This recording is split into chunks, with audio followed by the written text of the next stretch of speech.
Puji Tuhan, kita patut bersyukur saudaraku kalau kita ada sampai hari ini. Hari demi hari, minggu demi minggu, bulan demi bulan kita lalui, kita percaya bahwa Tuhan Yesus senantiasa berserta dengan kita.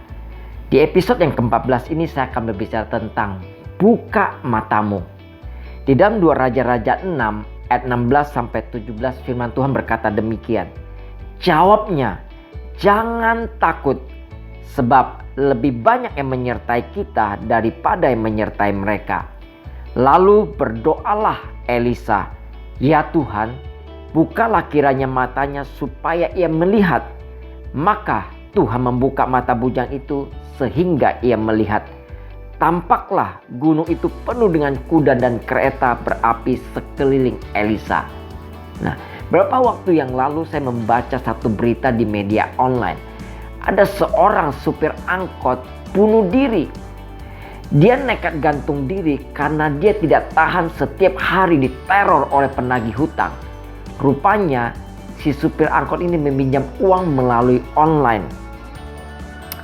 Ketika dia meminjam, dia tidak menghitung kekuatannya untuk bisa membayar hutang beserta bunga pinjamannya.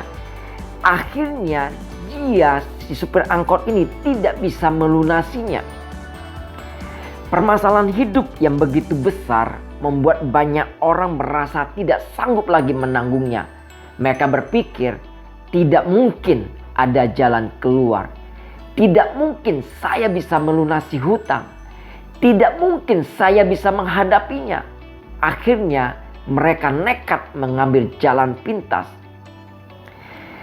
Pernahkah saudara berada di posisi seperti itu? Harus menghadapi permasalahan hidup yang begitu berat? Apa yang harus kita lakukan bila kita berada dalam kondisi seperti itu? Nah, kita akan belajar dari kehidupan Elisa ketika dia dikepung oleh tentara Aram. Waktu itu, bangsa Aram itu bermusuhan dengan bangsa Israel. Kalau saudara baca di dalam 2 Raja-Raja 6 ayat 8-14 diceritakan begini. Bahwa tentara Aram selalu diperdaya oleh tentara Israel. Setiap kali tentara Aram mengubah posisi penyergapan, tentara Israel tidak lewat di situ. Begitu terus yang terjadi. Nah, Raja Aram mulai curiga. Pasti ada yang membocorkan rencananya. Jangan-jangan ada pengkhianat di antara pasukannya. Dia bertanya kepada para pegawainya. Salah seorang di antara mereka berkata bahwa bukan pengkhianat yang membocorkan rahasia itu, tetapi Elisa, seorang nabi yang tinggal di Israel. Ketika mendengar bahwa Elisa yang membocorkan rahasia itu, Raja Aram begitu marah dan murka. Dia memerintahkan sepasukan tentara yang sangat besar jumlahnya beserta kuda dan keretanya untuk mengepung Dotan, tempat di mana Elisa dan pelayannya tinggal. Nah, ketika bangun pagi-pagi, pelayan Elisa kaget sekali melihat banyaknya tentara yang mengepung mereka. Dan dia berkata kepada Elisa, celaka tuanku. Dia begitu panik dan takut. Apa yang harus kita perbuat? Tidak mungkin kita bisa lolos dari kepungan tentara Aram. Nah, apakah Elisa panik dan takut? Tidak. Sebagai seorang nabi Tuhan, dia tahu betul apa yang sedang terjadi. Makanya Elisa berdoa kepada Tuhan supaya pelayannya bisa melihat bahwa yang menyertai mereka jauh lebih banyak dari tentara Aram. Peristiwa yang sama bisa menghasilkan dua hal yang berbeda. Apa yang membedakan? Yaitu cara pandang kita. Hidup ini saudaraku tidak ditentukan oleh persoalan hidup yang kita hadapi, tapi ditentukan bagaimana cara pandang kita menghadapi masalah. Saat menghadapi masalah, apakah saudara menghindar atau menghadapinya? Semuanya itu tergantung pada diri kita sendiri.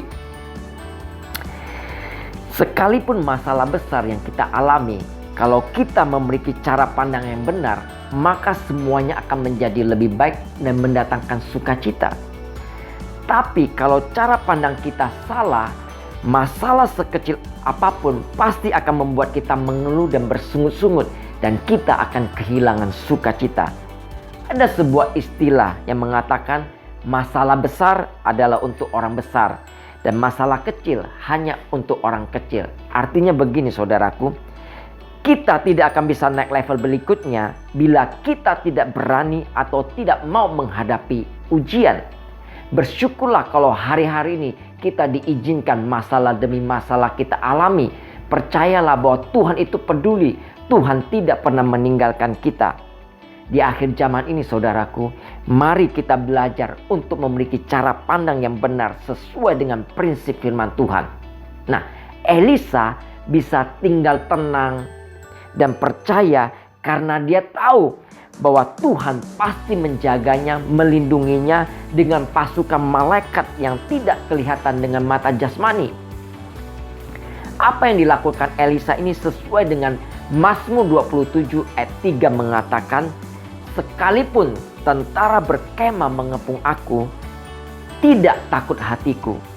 Sekalipun timbul peperangan melawan aku, dalam hal itu pun aku tetap percaya. Jika kita melihat keberadaan hidup kita dengan iman, maka kita akan tahu bahwa tidak ada masalah yang terlalu besar yang tidak bisa diselesaikan oleh Tuhan. Dan kita percaya bahwa tidak ada jalan buntu bagi anak-anak Tuhan. Yang ada jalan keluar. Karena Tuhan sendiri yang akan bertindak bagi kita. Tuhan sendiri yang akan berperang bagi kita. Haleluya. Mari kita bersatu dalam doa. Tuhan Yesus, kami bersyukur untuk firman-Mu Tuhan. Buka mata iman kami Tuhan jika kami menghadapi masalah demi masalah. Bahwa yang menyertai kami jauh lebih banyak daripada musuh-musuh kami. Kami tidak takut, kami tidak gentar. Sebab Engkau Tuhan yang akan bertindak dan akan berperang ganti kami. Kami bersyukur Tuhan, bagian kami adalah percaya dan mendeklarasikan iman kami dan memperkatakan firman-Mu Tuhan. Bahwa Tuhan ada di pihak kami. Siapakah lawan kami? Kami tidak takut dan kami tidak gentar. Terima kasih Tuhan, kami bersyukur, kami memuji Engkau. Di dalam nama Tuhan Yesus kami berdoa. Amin. Terima kasih untuk saudaraku yang telah setia menyaksikan acara MRT ini.